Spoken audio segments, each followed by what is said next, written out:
Longtemps repoussé faute de bonnes conditions météorologiques, le championnat des Landes de surf Open et Junior a enfin pu se dérouler le week-end dernier à Hossegor.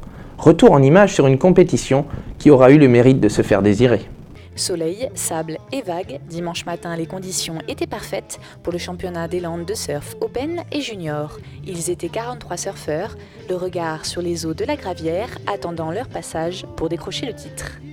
C'est notre événement le plus important de l'année, on est heureux, il y a du soleil, il y a des super vagues, des belles vagues de 2 mètres. Donc plus de ça, c'était les meilleurs Landais qui participent à cet événement, de tout le club, les clubs de Cabreton, Hossegor, le Seignos, le Lousterfou, et des autres clubs landais comme Mimizan, Biscarrosse ou Vieux-Boucau. Ce sont des compétiteurs qui ont en moyenne d'âge entre 15 et 35 ans.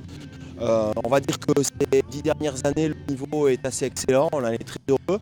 Évidemment, il y en a quelques-uns au-dessus du lot qui explosent déjà au niveau national, mais on va dire que ce qui fait plaisir, c'est que le niveau moyen de ces compétiteurs est vraiment en hausse considérable par rapport à une dizaine d'années en arrière. Donc on a vraiment des bons compétiteurs et du spectacle assuré sur un spot qui n'est pas facile, puisque la Gravière, c'est une vague qui est assez compliquée à surfer, une vague qui jette, qui est très creuse, et on espère du très beau spectacle avec des tubes. C'est déjà commencé ce matin.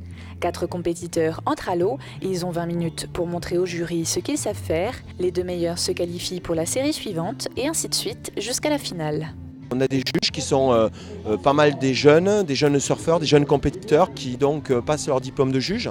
Ils regardent les figures, les manœuvres, évidemment la manœuvre reine étant le tube, mais il y a aussi les rollers, il y a aussi les airs. Aujourd'hui, on a toute une jeune génération qui est très douée de ce côté-là, dans les airs.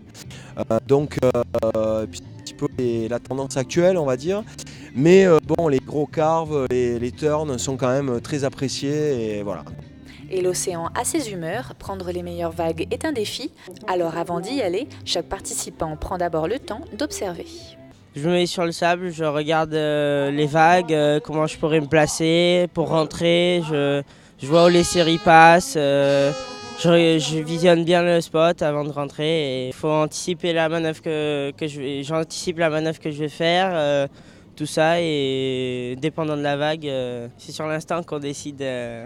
Voilà. Je me suis bien entraîné, je suis prêt pour aujourd'hui, on verra bien. Les conditions ne sont pas très faciles. Je pense que j'ai passé en pleine marée du remontant. Donc moi ça me correspond, on verra après. Là j'ai un peu improvisé parce que les vagues c'est un peu n'importe où, on ne sait jamais ce qu'on va avoir. Donc j'ai essayé de faire le mieux que je pouvais sur les vagues que j'ai eues. C'est dur de trouver les bonnes, mais j'ai réussi à passer ma série quand même, donc je suis content. Il y a beaucoup de monde qui fait du surf, et donc il y a un bon niveau, et voilà, là tout se passe dans une bonne ambiance, on se connaît à peu près tous, donc voilà. Il y en a qui surfent pas mal, qui se débrouillent, et ça fait plaisir de surfer avec des gens qu'on connaît qui surfent pas trop mal, franchement c'est cool. Ça fait évoluer en plus. Et on essaye de faire au mieux qu'on peut et voilà, ça fait dépasser des limites. Quand c'est gros, on essaye d'y aller et ouais, c'est cool. Ainsi, que ce soit dans les Landes ou le Pays Basque, la vague reste conviviale puisque le comité des Landes de surf continue de voir augmenter le nombre de ses licenciés et que les championnats d'Aquitaine, de France et du monde ont lieu à la maison.